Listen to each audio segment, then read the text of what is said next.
Hello, Dr. Bob, ETSU Department of Mathematics and Statistics here, and we're going to do a little bit of review material for Precalculus 1. So let's start at the beginning.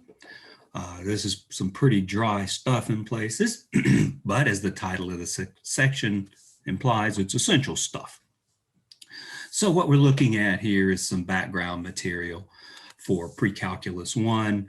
We'll look at throughout these appendices in Sullivan's Precalculus book. We'll review some material along the lines of, in this section, we're concentrating on sets and the real number line. We'll review some algebraic principles, some geometric principles, some elementary properties of polynomials, and all this stuff you'll expand on in the Precalculus class itself.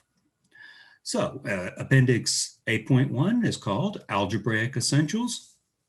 And in this particular section and in this video, we'll consider sets and set theoretic notation. We'll graph inequalities. We'll graph inequalities on the real number line. We'll define distance on the real number line. We'll evaluate algebraic expressions, by which I mean we'll have expressions with x's and y's in them, and we'll plug in values for the x's and y's. That's what the evaluate part means. We'll use the law of exponents and some of that in the setting of algebraic expressions, and we'll talk a bit about square roots. And absolute values will arise in the conversation as well. So, excuse me, a set, by definition, though this is a fairly light definition, a set is a well-defined collection of distinct objects. The objects of the set are its elements. If a set has no elements, it's called the empty set. And the standard notation for that's a little circle with a backslash to it. We'll usually list elements of a set using set bracket notation, and this is called the roster method of presenting a set. That's fine as long as we have either a nice little small finite set or maybe an infinite set with an obvious pattern to it, like listing the natural numbers, for example, which we'll define in a couple of slides. For example, the digits in a base 10 number system are 0, 1, 2, 3, 4, 5, 6, 7, 8, 9. Listed with the set bracket notation here. So there's the roster method of listing a set. In the examples we encounter in this appendix, we'll largely just list sets elements. That is, we'll use the roster method to present sets. An alternative way to deal with sets is set builder notation, in which we describe the elements of the set by imposing a constraint on the elements of the set. For example, we could define set D to be the set of elements. This is how this is read. Set of elements X such that X is an even digit. So saying we're dealing with a set of digits means this is the big set from which we're choosing elements which satisfy such that this additional property, this property of evenness.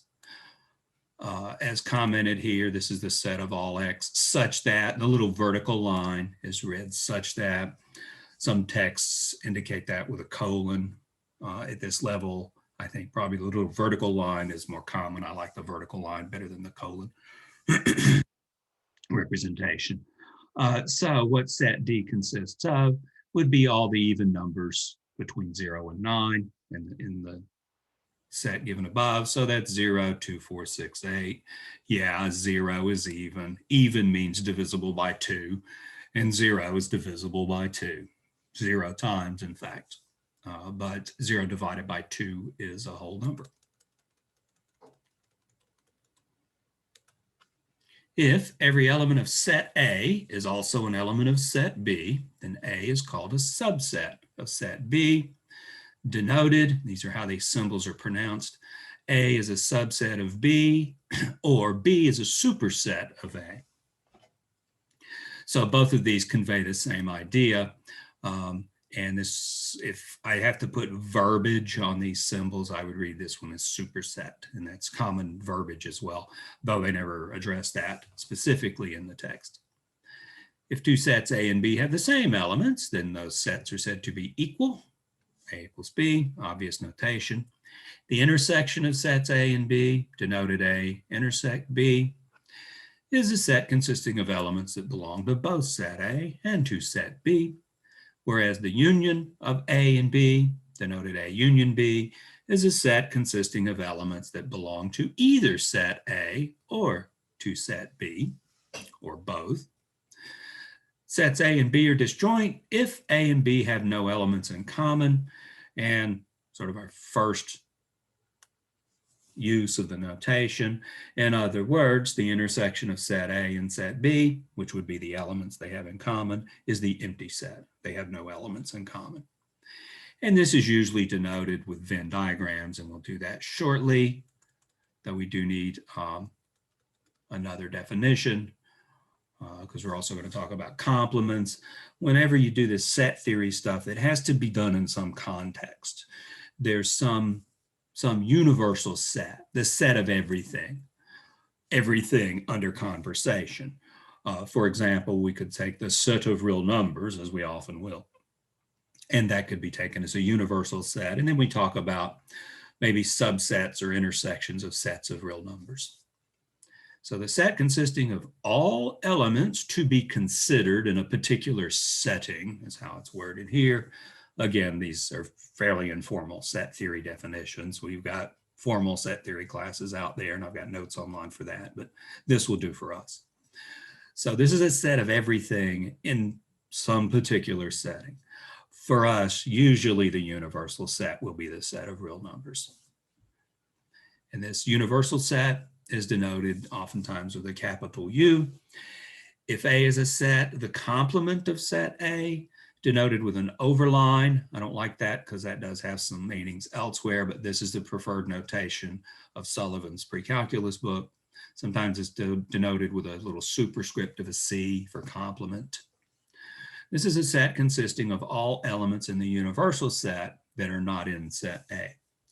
So if we don't have a universal set, then we can't talk about complements of a given set. So that's the reason, one of the reasons a universal set becomes important. So let's look at a few exercises. These are straight out of Appendix A in the book, and we'll go through discussions of those. So I have posted online these examples. There's occasionally proofs listed in these supplements. More often than not, it's examples and examples which are exercises as stated in the book. So let's look at section A1, numbers 12, 14, 18, and 22. It's 4 problems, but they're all quite similar. So let's do them all at once. The setting is, let the universal set be U equals 0, 1, 2, 3, 4, 5, 6, 7, 8, 9. So it's those digits that we were talking about earlier. Let set A consist of the elements 1, 3, 4, 5, and 9. Let C consist of the elements 2, 4, 6, 7, and 8. And set C consist of the elements 1, 3, 4, and 6. Find some unions, an intersection, a complement, and here we've got an intersection of complements. Okay. So first, you want A union C. Remember, definition of union is the union of two sets is a set consisting of elements that belong to either one set or the other or both. So A union C, here's set A, 1, 3, 4, 5, 9, right? Set C, 1, 3, 4, 6, right? So we'll simply take the set that consists of all of those. 1 is in this set, by the way, it's also in that set. 3 is in this set, by the way, it's also in that set. 4 is in this set, by the way, it's also in that set. 5 is in this set only, but that counts. 9 is in this set only, and 6 is in this set only. So we'll include all of those things. You only list them once. Elements of a set come in no particular order. They come with no multiplicity. In this case, one of the elements of the universal set, 0 through 9, it's either in a set or it ain't in a set. It's not in there multiple times. Not like half in there and half out. It's either in a set or it's not in a set, and it doesn't appear repeated times. We've listed these elements in increasing size, though we could list them in any order. Sets don't have much structure. It's just a collection of things. In this case, it's a collection of digits. There's no ordering on the things necessarily. I mean, it could be a set of colors, and we could have red, blue, and green, which would be the same set as the set blue, green, and red. There's no ordering to them. The fact that one occurs in both of these sets doesn't mean you list it twice over here. It's either in there or it ain't in there. It's not in there multiple times. That's not what a set is.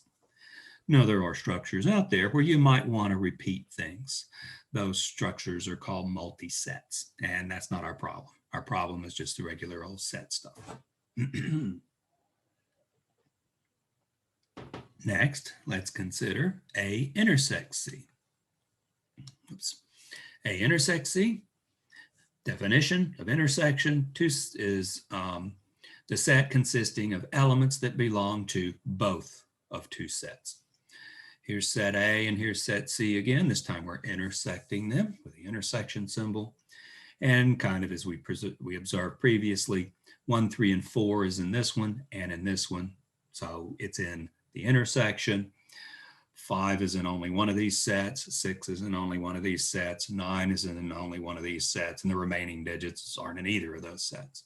So the intersection consists of 1, 3, 4. Complement. Okay, it's the first time we'll have to deal with a universal set.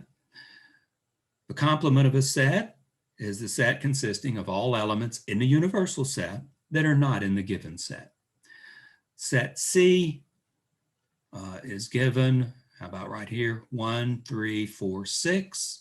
So we'll go up here to the universal set and really just remove these, and that will give the complement of set C. 0 is in the universal set, but it's not in 1, so it's in the complement of C. 1 is in the universal set, but it's also in set C. So we don't have something in the universal set that's not in set C. Same with 3, 4, and 6. So we'll take the universal set, we'll remove 1, 3, 4, and 6, remove set C, and see what's left. We're left with 0, we're left with 2, we're left with 5, 7, 8, and 9. 0, 2, 5, 7, 8, 9. Everything in the universal set that's not in set C.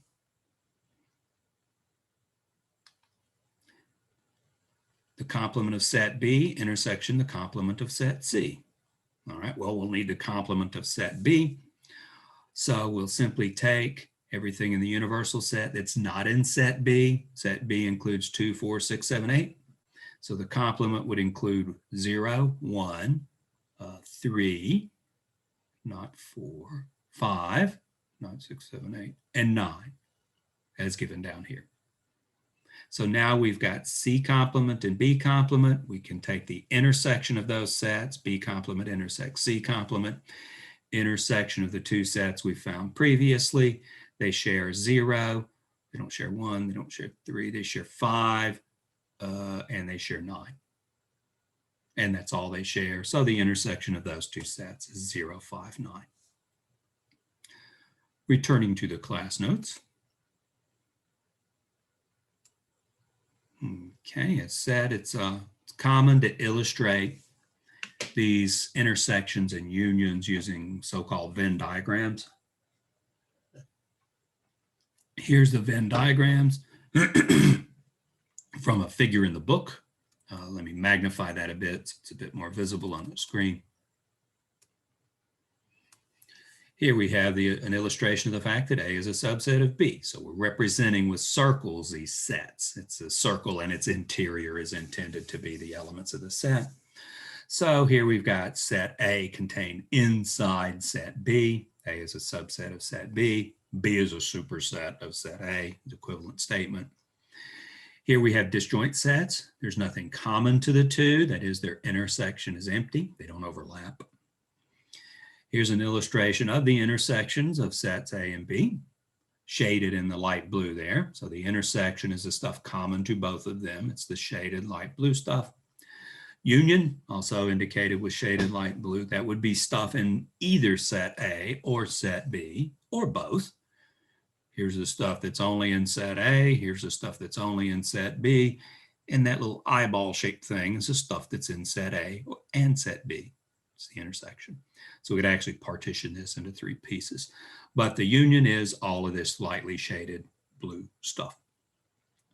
The complement of set A would be everything in the universal set indicated with this big rectangle, everything in the universal set that's not in set A. So we'll shade with light blue everything outside of set A to illustrate complements.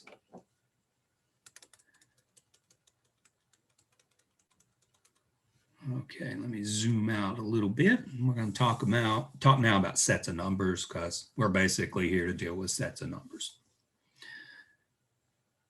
The definition of the real numbers is well beyond the scope of this course. For the record, the real numbers are a complete ordered field. You don't need to worry too much about what all that stuff means. Field properties are the way addition and multiplication behave, and you're quite familiar with that. Ordering is a greater than, less than, which we'll talk about shortly. Completeness is quite an involved idea. It's an idea that's only about 150 years old, in fact. But the completeness says the real numbers form a continuum. That's what allows us to talk about the real number line. This would be laid out in detail in a senior level math class, Senior Analysis 1. We'd go through and talk about these ideas in more depth. Really, whoops, excuse me. I've got hyperlinks built in to all these. Didn't mean to click on one though. So the fonts that appear in red, there's links to those as I accidentally just illustrated. But we talk about this in more depth in Analysis 1, a senior level class. We got loads of graduate classes that deal with the completeness concept. This is an unavoidable thing in calculus, this idea of continuum or completeness. Even there, it doesn't get a lot of attention. It's really dealt with more in a senior level class. We don't need to worry about this completeness stuff, but for the record, that's what the real numbers are. We'll denote the real numbers with this particular font here, a little, it's called a blackboard font, sort of a double R in a sense. The natural numbers are defined to be the set consisting of 1, 2, 3, 4, and so forth. In this book, 0 is not a natural number. Surprisingly, there's books out there that do include 0 as a natural number. We'll follow this idea here. Actually, we'll be unambiguous about it since there is ambiguity out there in different settings. But for us, the natural numbers start at 1. They're the positive integers. The integers themselves, denoted with a Z,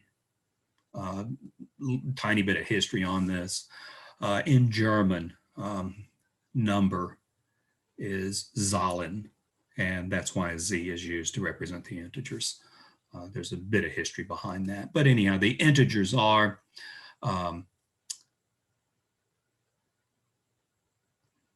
0, 1, 2, 3, 4, 5, and so forth, along with their negatives. So how about it's 0 along with the natural numbers and the negatives of the natural numbers. I want to describe it in what we already have in terms of what we have.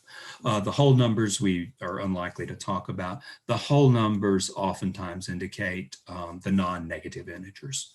So the whole numbers do include 0, and for our purposes, the natural numbers don't.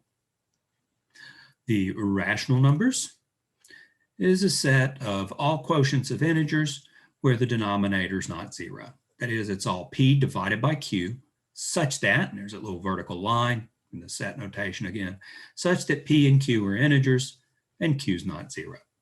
There is no division by 0. We'll talk about that a little bit more in future stuff. There's no square roots and negatives for us. There's square roots and negatives out there, more of that shortly. But you will never divide by 0. You won't do it in calculus. You won't take some class out there where you divide by 0. There is no division by 0. Square roots and negatives is a little less complicated. Some people are taking square roots and negatives. We aren't. So we'll avoid complex numbers. More of that shortly. So here's what the rational numbers are. They're denoted with a Q for quotient. And the reason they're called rational is because they are ratios. They're ratios of integers where you don't divide by 0. So that's the reason the rational numbers are called rationals. They're denoted with a Q because they're quotients of integers where you don't divide by 0. The set of real numbers that are not rational are called the irrational numbers. So these are not ratios of integers. Big surprise to the Greeks 2,500 years ago, that there exist irrational numbers, numbers that aren't ratios of whole numbers. The term irrational these days takes on, in other settings, a rather different meaning. Not that something can't be expressed as a ratio, but it might be illogical or something along those lines. Historically, the term irrational, it comes from math, and it comes from these kinds of numbers, which were surprising to some that such numbers exist. It seemed illogical and irrational. But the word irrational actually comes out of math related to ratios and non-ratios. The set of irrational numbers, you might say, consists of all fractions, quote unquote. That's a little bit informal, but that might give you some insight to what rational numbers are. Some examples of numbers that are not rational, some irrational numbers, include square roots of natural numbers that aren't perfect squares. The square root of 2 is irrational. The square root of 3 is irrational. Square root of 4 is 2, so that's rational. Square root of 5 is irrational. Square root of 6 is irrational. Blah, blah, blah. Square root of 9 is 3. So whenever we hit a perfect square, of course, the square root is not irrational. Pi is irrational. The number e that we'll encounter when we look at exponential functions and natural logarithms is another example of irrational numbers.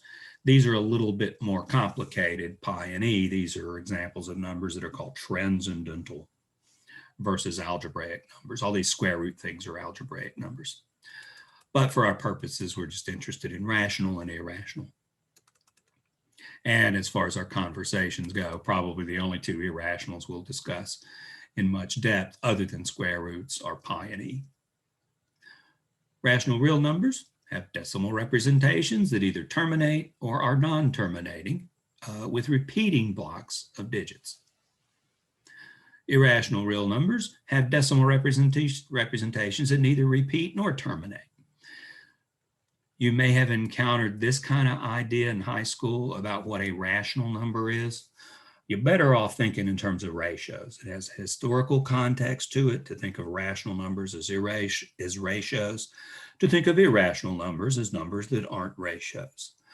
Now, if you play with calculators and computers and you print out lots of digits, then this is true, but conceptually, rational numbers are better thought of in terms of ratios.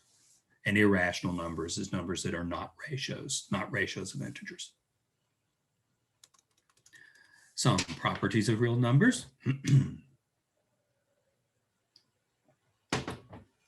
The distributive property says for any real numbers, a, b, and c, a times the sum of b and c is a times b plus a times c. You have simply distributed the a, multiplying on the left, over the addition between the b and the c.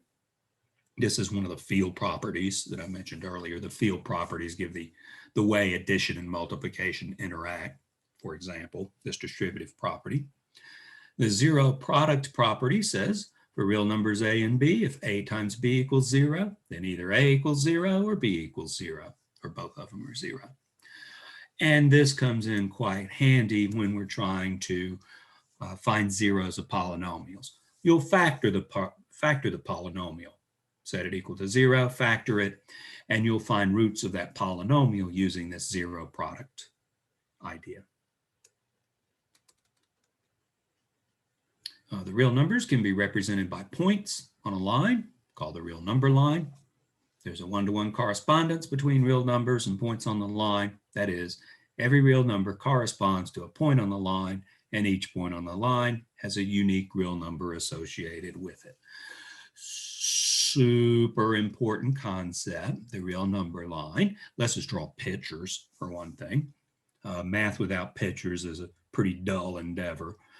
This stuff's hard enough. Without pictures, it's going to be even harder. So the real number line lets us draw pictures of a lot of these ideas. What the pre-calculus class is about is more the Cartesian plane than it is the real number line, but the Cartesian plane is built from the real number line. But in this appendix, we'll do things rather one-dimensionally. We'll talk only about real number lines in terms of pictures. A definition, the real number associated with point P in this idea mentioned above is called the coordinate of P. And the line whose points have assigned coordinates is called the real number line. So we're associating numbers with points and points with numbers, as illustrated in figure 6 down here at the bottom. We'll associate 0 with 1 point. That will be called the origin, as we're defining, as we're observing in this note. The real number 0 is the coordinate of the origin. So we're associating, this is strictly speaking, this is an O font and this is a 0 font. So these are subtly different. The origin O corresponds to the number 0. And we're putting negative real numbers on the left and positive real numbers on the right of the origin. So here's a picture of the real number line. You give me any point on this continuous line, there corresponds a real number. You give me any real number, I can find a point on this real line corresponding to it. So strictly speaking, the real numbers are developed rather algebraically. And by drawing the real number line, this gives us a geometric way to deal with the real numbers, a way to draw pictures. Property of the real number line follows from the fact that given two numbers, or equivalently given 2 points, A and B, either A is to the left of B, or A is at the location, same location as B, or A is to the right of B. So we got 3 choices when we pick 2 numbers or 2 points. If A is to the left of B, then we say A is less than B and denote it with a less than symbol. So here's the order idea. If A is to the right of B, we say A is greater than B and it's denoted with the greater than symbol. If A and B are at the same location, then A equals B. We can combine some of these ideas and talk about A is either less than or equal to B. So that's the less than, or possibly the equals to, and that's when we'll introduce these kind of symbols and write A is less than or equal to B, or A is greater than or equal to B in the event that A is either greater than B or equal to B. On the number line, we'd have situations like this. Let me make it bigger. A is less than B. Yeah, A is to the left of B. A equals B. The numbers A and B both correspond to the same point. A is greater than B means A is to the right of B. So the ordering idea is defined using the real number line concept. I've got a real number line. I mean, things have an obvious order along the real number line based on how far left or how far right they are. An inequality is a statement in which 2 expressions are related by an inequality symbol. Expressions are combinations of numbers, or maybe combinations of variables. The expressions are referred to as the sides of the inequality. Inequalities of the form A is less than B or B is greater than A are called strict inequalities, whereas inequalities of the form A is less than or equal to B, or B is greater than or equal to A, are called non-strict inequalities. They include the or equals to in the non-strict inequalities.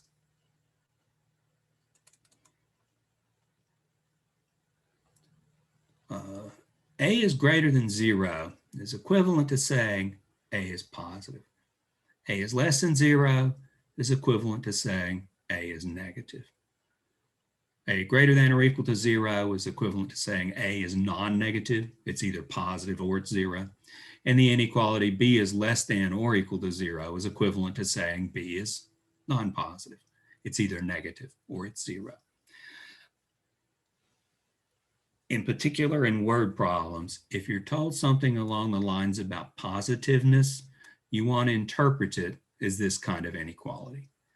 This idea of giving you the sign of a number, positive or negative, tells you inequality information about that number. And usually if you've got to do computations, you'll do them in terms of these kinds of inequalities. Let's look at a couple of exercises related to that, where we're going to graph the numbers x on the real number line that satisfy this inequality or that inequality. Number 42, we're interested in all numbers x such that x is greater than or equal to -2. The way we'll do that in here is to graph x equals -2 by putting a point there. Actually put it a little bit above the line so it's clearly visible, and you can see the little hash mark where the -2 is. So here's the point corresponding to the number -2, and we want x greater than or equal to -2, so we'll include the -2 for the equals to part. Greater than, greater numbers are to the right. So we'll shade in everything from there to the right.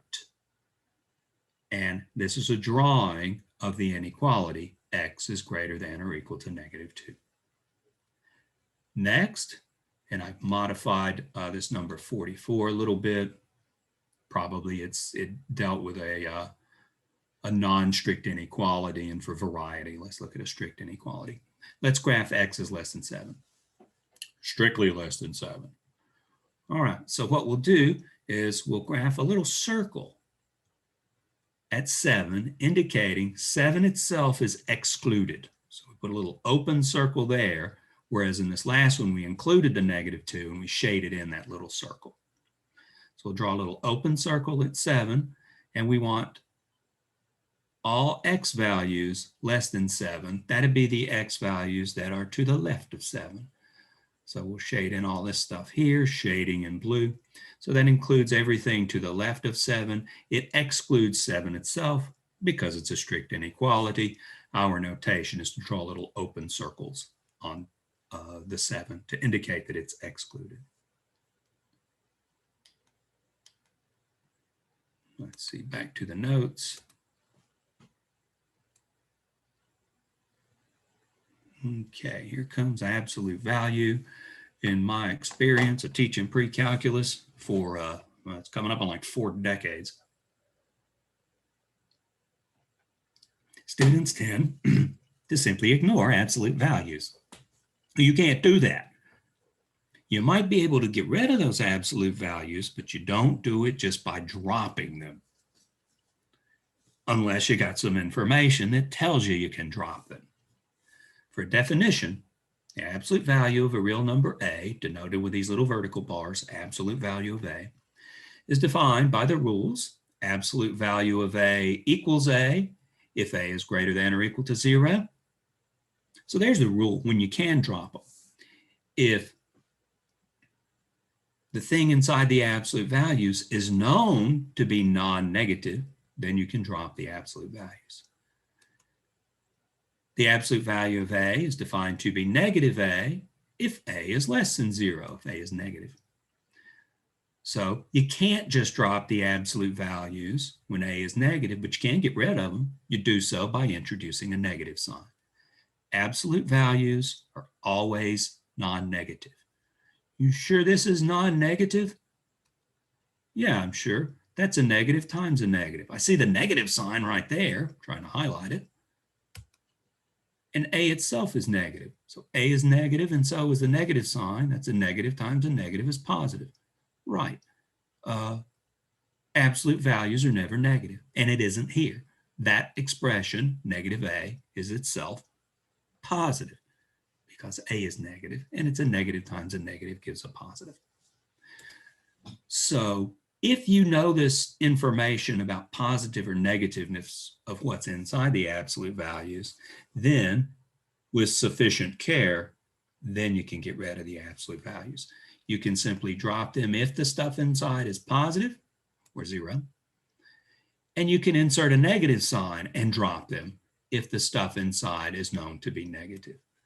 But if you don't know whether the stuff inside those absolute values is positive or negative, then you're stuck with those absolute values. You can't simply drop them.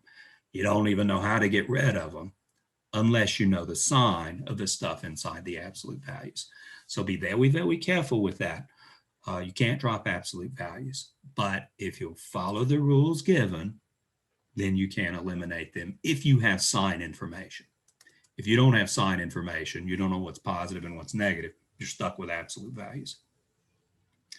The next definition is actually extraordinarily important for your future studies. We're going to measure distance on the real number line using absolute values.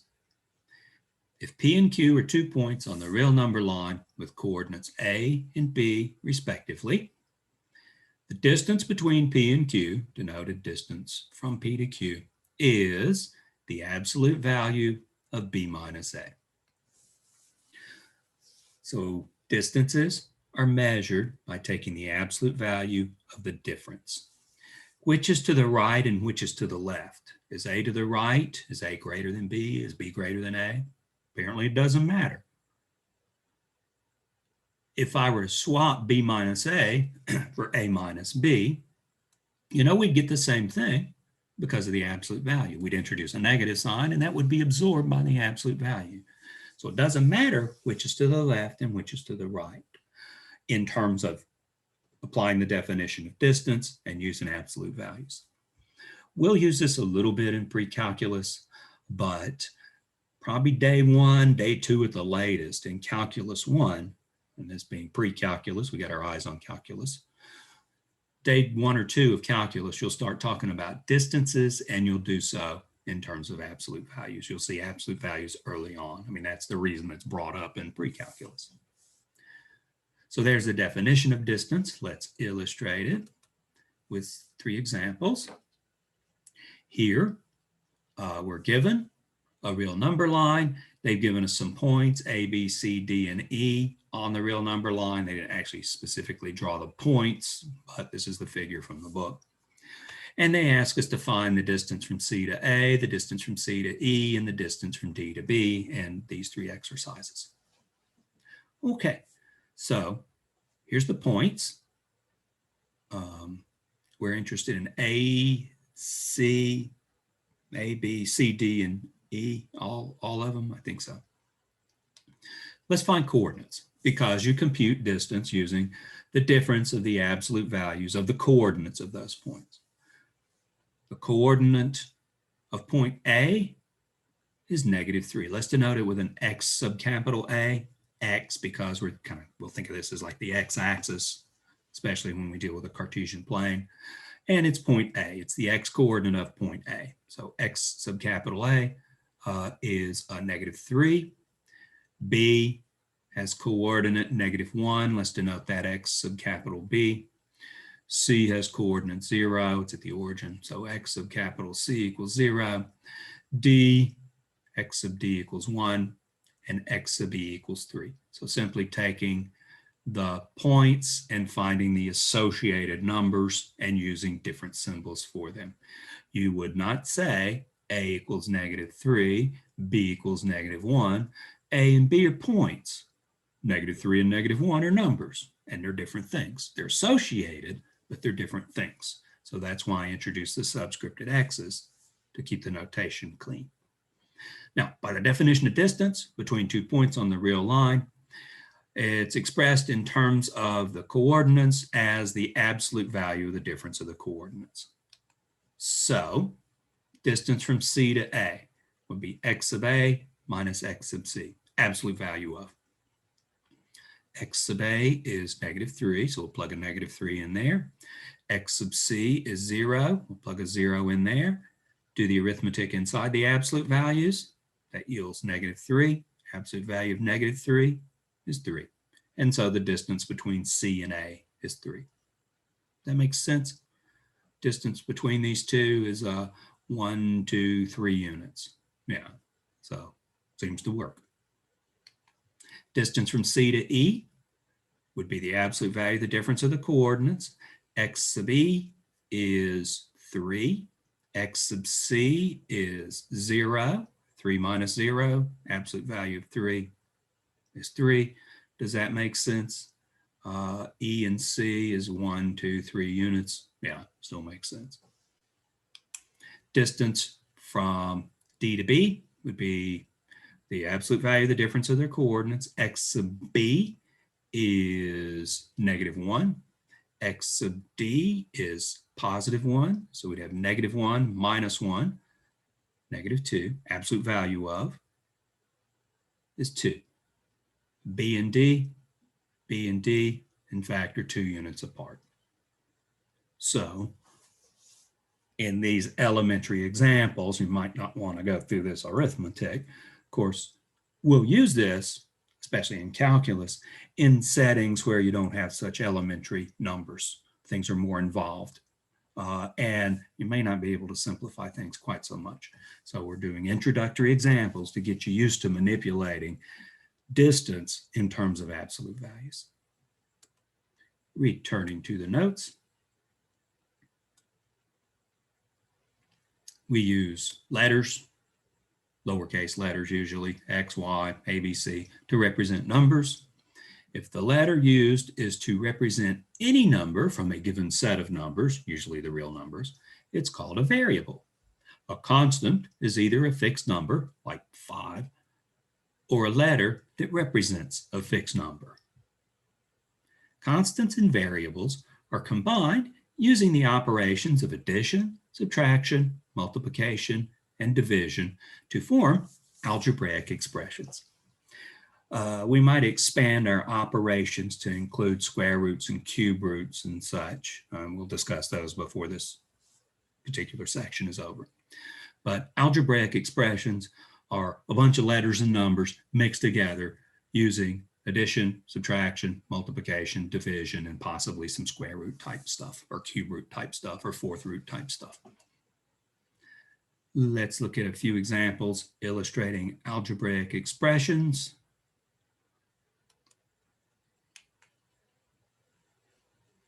All right, let's look at these 4, 52, 54, 64, and 68, where you're told to evaluate each expression when x is told to, you're told x is -2 and you're told y equals 3.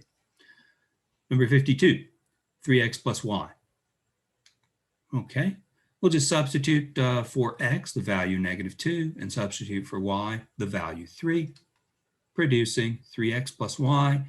That would be 3 times x is -2, y is 3. Substitute those in. 3 times -2 is -6, plus 3 leaves us with -3. Easy enough. Next expression, -2x plus xy.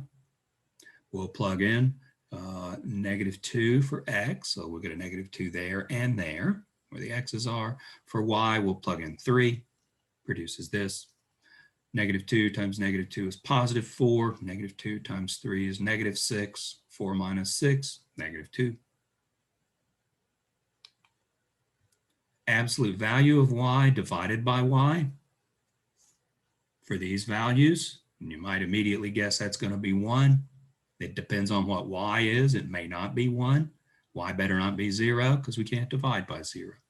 Turns out y is 3. So we'll substitute in y equals 3. I put parentheses around all these things that have been substituted in to distinguish what a substitution is from a given constant, where we were given the -2 and we've substituted in to the parenthetic statements, just to keep clear what's been substituted and what is given. So here we'll have the absolute value of parentheses 3. There's the y value we're plugging in. It's divided by y itself, which is also 3. The absolute value of 3 is 3, and 3 divided by 3 is 1. You won't always get 1 out. I added a little note. If we took the absolute value of x divided by itself, x is -2. So we'd have the absolute value of -2 divided by -2. But the absolute value of -2 is +2. You drop the negative signs, leaving you with something positive. And 2 divided by -2 is -1. So it's not as simple as just saying, well, this is clearly 1 because, well, it ain't 1 sometimes. Turns out it's either going to be 1 or -1, as long as you don't divide by 0, in which case it's undefined. But a quantity of this sort will either be 1 or -1 as long as x isn't 0, depending on the sign of x. If x is negative, like it is here, we'll get out -1. If x is positive, like the previous computation, then we'll get out +1. 3 times the absolute value of x plus 2 times the absolute value of y. All right, we'll plug in. X is -2, y is 3, as given above. Absolute value of -2 is 2. Absolute value of 3 is 3. So we get 3 times 2 plus 2 times 3. 6 plus 6 is 12. And there you go. So fairly straightforward computations. Just be careful with the absolute values. Treat the absolute values with the respect they deserve, or else you get the wrong numbers. Okay, we're moving on, not quite to functions, but we're heading in that direction. The set of values that a variable may assume is called the domain of the variable. So we'll have, as we've discussed above, we'll have algebraic expressions, and you might be asked, what's the domain of x in the following algebraic expression? Now, the way we're going to find the domains is based on this little note here. To find the domain of a variable, usually what we'll do is eliminate the bad values of the variable. This is a very important comment with an idea toward, with an eye on domains. At this stage, our algebraic constraints, not throughout this class, but for now, is basically we can't take square roots of negatives and we can't divide by 0. There'll be some other things we can't do before we're done. We can't take logarithms of negatives either. Can't take a logarithm of 0. There's some things that come as constraints on trig functions. It's not our problem. Precalculus 2, you'll consider trig functions. You can't take the tangent of 90 degrees, for example. But for us, for now, these are the two constraints we have. You can't take square roots of negatives, and you can't divide by 0. Now, I promised you a little bit more details on this, so let me go nuts about the distinction between these two constraints. You can't take square roots of negatives because I won't let you. Actually, there's some sections in the Sullivan book on complex numbers. I got no problems with complex numbers. My area of research is complex analysis, it turns out, which is basically calculus with complex numbers. But in here, we're playing by these rules. You can't take square roots of negatives because I won't let you. And that simplifies things a little bit. But there's people out there living perfectly happy, healthy lives, taking square roots of negatives and using complex numbers. There are settings where complex numbers are very desirable things. But this thing about division by 0, that's a totally different story. You can't take square roots of negatives because I won't let you. You can't divide by 0 because nobody can divide by 0. There's not some advanced class you'll take out there where all of a sudden, well, you start dividing by 0 and getting infinity or something like that. It's nonsense. You can't divide by 0. Nobody can divide by 0. It's meaningless to divide by 0. So this is and remains throughout your mathematical career undefined. Somebody out there shows you something where they divide by 0, they don't know what they're talking about. There is no division by 0. Somebody out there takes square roots of negatives. All right, they're dealing with complex numbers. There are classes out there more advanced than this one where you can take square roots of negatives. Give me some extra time, we could do it here. It's not complicated. But it's a different story with division by 0. There is no division by 0. You will do some things in Calculus 1 where if you do them wrong, you'll get division by 0. That's why you can't do them that way. That's what makes that way wrong. But there are some manipulations, and it's a subtle story where you can draw conclusions. I choose my words carefully.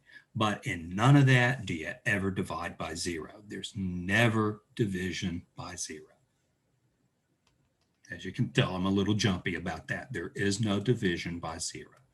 But for our purposes and the problems we work, we'll avoid square roots and negatives because that's what we do in here. And we'll avoid division by 0 because that's what everybody has to do. Let's look at a couple more examples. All right, determine which of the values, x equals 3, x equals 1, x equals 0, and x equals -1, is in the domain of the variable in the expression x cubed divided by x squared minus 1. All right, our plan was to find bad values. So let's test these 4 values and see if any of them is bad.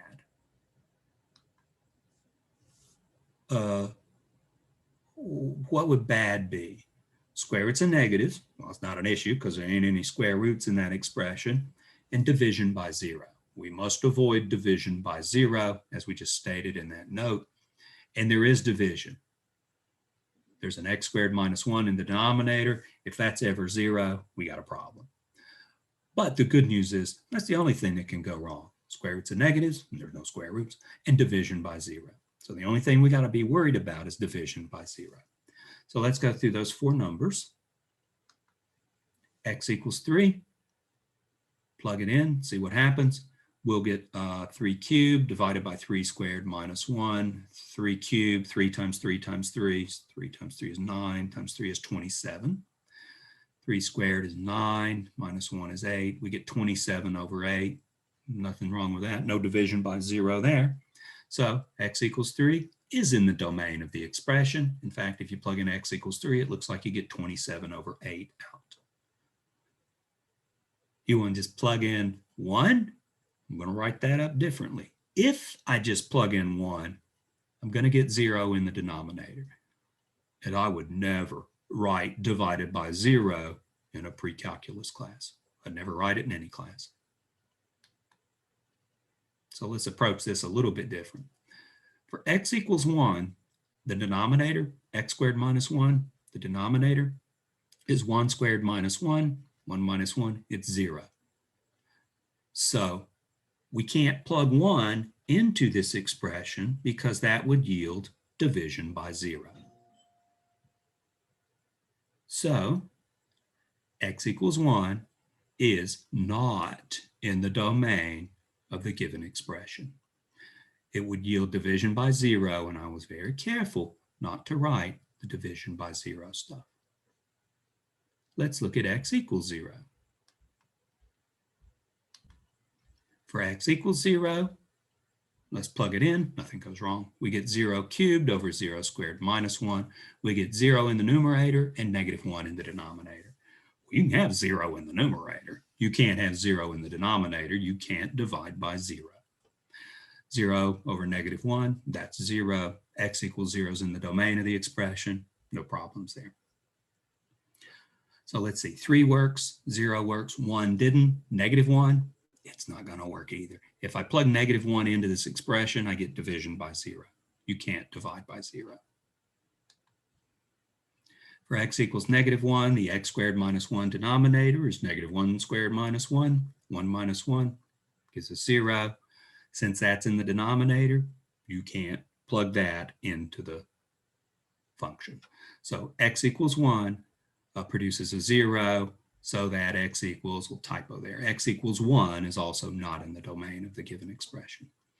So of those 4 values, 3 and 0 are in the domain, and 1 and -1 are not in the domain. Things that can go wrong are square roots of negatives, we don't have that, and division by 0. And these 2 numbers would produce division by 0. That's why you can't use them. That's why they're not in the domain of the variable x. Let's do another one. Here they don't give you a list of numbers to choose from. They just give you an expression. Determine the domain of the variable x in this expression. Well, what are you worried about? Square roots of negatives. There's no square roots in this one either. And division by 0. There's division. There's an x minus 6 in the denominator, so I'm worried about that being 0. We need to avoid bad things, and bad things are division by 0. So the bad value will result when the denominator x minus 6 equals 0. That's when x equals 6. Then you would have division by 0. That's why you can't use the 6. And that's the only time you'll have division by 0. There's no other solutions to that. So the domain of x in this expression is all real numbers except for x equals 6. Anything else? No problems. There's no other division, and there's no other way to get 0 in the denominator. Returning to the notes. So we went through those examples. Let's look at exponents. It's the last topic in this section. If a is a real number and n is a positive integer, then the symbol a to the n represents the product of n factors of a. That is to say, a to the n is a times a times a times a times a n times. So just multiply a times itself n times. We were looking at 3 cubed in one of those previous examples. In the expression a to the n, a is called the base and n is called the exponent or the power. So it should be familiar stuff to you. If a is not 0, then we're defining a to the 0 to equal 1. If a is not 0 and n is a positive integer, then a to the negative n equals 1 over a to the n. Negative exponents mean take reciprocals, which should sound familiar to you. In both of these, the condition a is not equal to 0 has been imposed. Why do you think that is? Well, the only thing that could go wrong with 0 is I can't have it in the denominator. If a were 0, we'd have division by 0 here. I see it. It's right there. This would be a 0 in the denominator if a were 0. So that's the reason a is not equal to 0 there. You got the same problem with a to the 0. You might want to interpret a to the 0 as a divided by a. Well, that even a divided by a would be a problem if a were 0. You would get 0 divided by 0, and you can't get 0 divided by 0. So both of these disclaimers about a being non-zero is related to division by 0 and the avoidance of that. The law of exponents tells us how exponents interact with each other in the process maybe of multiplication and division. For m and n, positive integers, we have a to the m times a to the n is a to the m plus n. When multiplying with a common base, add exponents. A to the n power. In this case, we would take a to the m times a to the m times a to the m n times, apply this previous result, and you'd end up with a to the mn power. We could actually prove these things if we were so possessed. You might establish this kind of thing in a senior level analysis course. We're basically taking them as definitions. AB to the n is a to the n, b to the n. A to the m divided by a to the n is a to the m minus n. That'll only be good if a is non-zero because we got that thing in the denominator. We're subtracting exponents. When dividing with a common base, subtract exponents. That might sound familiar to you from your past. That's what we're doing here.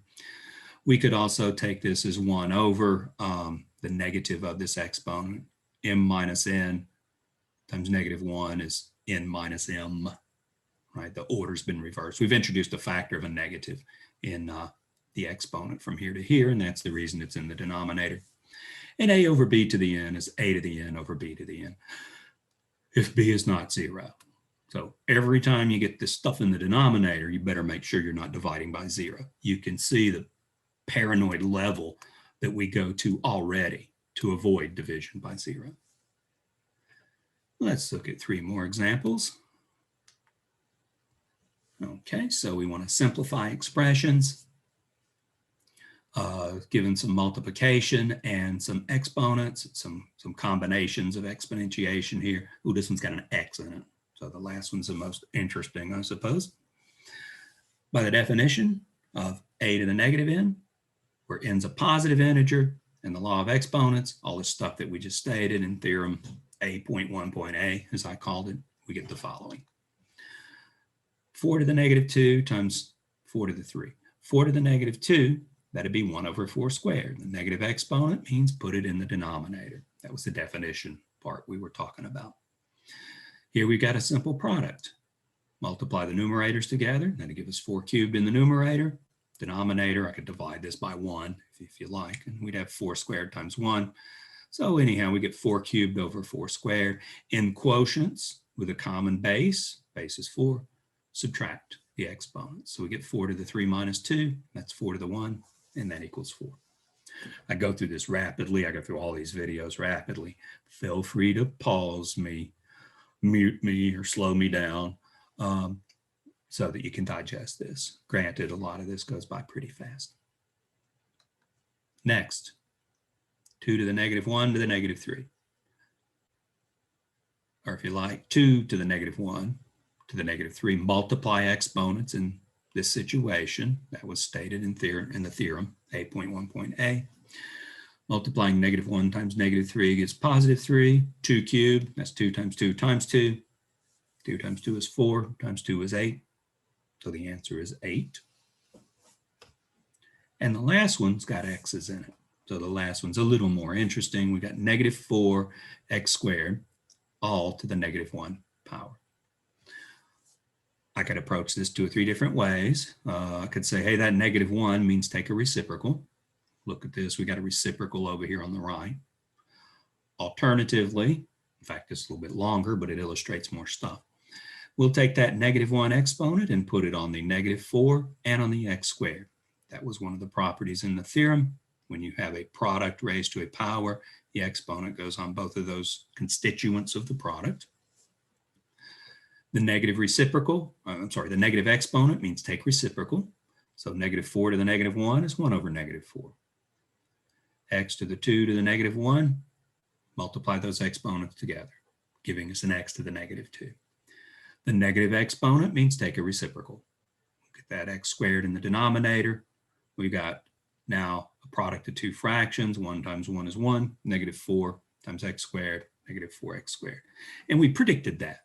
Right? The negative 1 means take a reciprocal. If you simply take a reciprocal of what's in the parentheses, you get this as well. So there's actually a quicker way to do that one. Returning to the notes and some final observations. We actually haven't dealt with square roots yet. If A is a non-negative real number, okay, so we're avoiding square roots and negatives already. The non-negative number B, such that B squared equals A, is called the principal square root of A, denoted B equals the square root of A. So it's the non-negative number that you square and get A out. A itself being non-negatives. No negatives in any of this conversation about square roots. You can't take square roots of negative numbers. Well, it remains undefined. It's where we are with it. You can if you use complex numbers. But for us, we don't take square roots of negative numbers, and square roots themselves are never negative. More of that shortly. So in this conversation of square roots, what we can take a square root of and what we get as a square root, no negatives. It's always stated as non-negative. Okay, that leaves 0 on the table. And the only time we'd get 0 in this conversation is the fact that 0 is the square root of 0, because 0 squared equals 0. If we were to drop the 0, the square root function is defined for 0. But if we were to drop 0 from the conversation, I could replace this with positives. The square root of a positive number is itself a positive number, called a principal square root. Now there's something about negatives that plays a role as well, but more of that in a sec. Consider the expression the square root of a squared. A squared is definitely greater than or equal to 0. You square any real number, you get something that's non-negative. Negative times negative is positive as well. So we get something out that's non-negative. The principal square root of a squared then is defined. It doesn't matter whether a itself is positive or negative, because a squared, the thing of which we're taking the square root, that's always non-negative. The principal square root itself is non-negative. Who said? Right there, the very definition of principal square root. Then we need an absolute value to make sure we get non-negative results. In other words, the square root of a squared is the absolute value of a. The square root of a squared doesn't equal a, unless a is positive. In general, the square root of a squared equals the absolute value of a. I've put in labels, names on some of these notes. These are the ones I think I'm probably going to have to refer back to. This will come up again and again. The square root of something squared is the absolute value of the something. You can't just ignore the absolute values. So square roots are never negative, but you might be interested in the negatives of square roots. You might be interested in something other than the principal square root.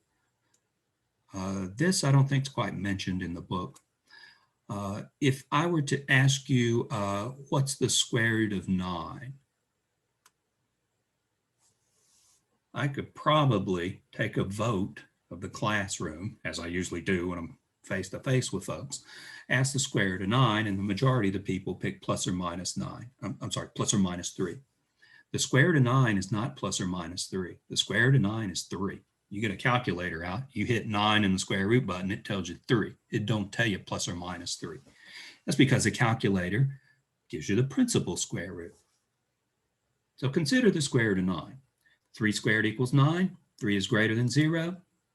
So the square root of 9 equals 3. That is, the principal square root of 9 equals 3. But it's also true that negative 3 squared equals 9. But negative 3 is not non-negative. So it's not the square root of 9. At least it's not the principal square root of 9. Arguably, it's another square root, but it's not the principal square root of 9. The meaning of this little radical symbol, the square root symbol, is to give a non-negative square root of a non-negative number. If we shift this over into the complex setting, then it becomes equally muddled. There's 2 square roots. There's a principal one and another one. So they're actually, the verbiage they're using similar to what you would use in complex. But complex isn't our issue. Beware. The square root symbol represents something that's non-negative. One thing you will do in Calculus 1 is you'll be interested in the signs of expressions. Well, if you got the square root as one of the expressions, the square root of some stuff, that's non-negative. Not a problem. That's the meaning of the square root symbol as we just defined it. So beware, square roots always represent non-negative things. If you want to plus or minus 3 in a setting of numbers that you square to get 9, you got to ask for both the principal square root and any others. So what you get, if you want to find all numbers which when squared give 9, you'd ask for plus or minus the square root of 9, and you get plus or minus 3. You got to put the plus or minus in to get all of the numbers out. The meaning of the square root symbol is simply the positive one, the non-negative one. So the square root of 9 is 3. You want plus or minus 3, you got to ask for plus or minus 3. Plus or minus the square root of 9 is plus or minus 3. You ever seen this plus or minus stuff before? I hope so. The quadratic equation says negative b plus or minus the square root of blah, blah, blah. Well, they got to put the plus or minus stuff in there. They're both important in that setting of the quadratic equation. And you might be dealing with, I choose my words carefully, numbers which I square to give 9. Well, I can square 3 and get 9. There we go. Or I can square negative 3 and get 9. This only gives you one of them. If you want both of them, you got to ask for both of them. You don't like this? Too bad. That's the way the symbols are used, and it's what the symbols mean. What it means is you got to be extra careful. If you want positive and negative ones, you got to ask for positive and negative ones. So that's the long and the short, really, of that story. Be careful. Square roots are never negative. You might be interested in a negative square root. Well, you'll have to deal with that symbolically, similar to what's given here. And that takes care of the first appendix on Algebraic Essentials. Appendix A2 is on Geometry Essentials. It's not quite as long as this one, fortunately. But I will see you soon in section 8.2, and we'll go through that appendix as well as review material. So have a nice day. I'll see you in section 8.2 soon. Bye-bye.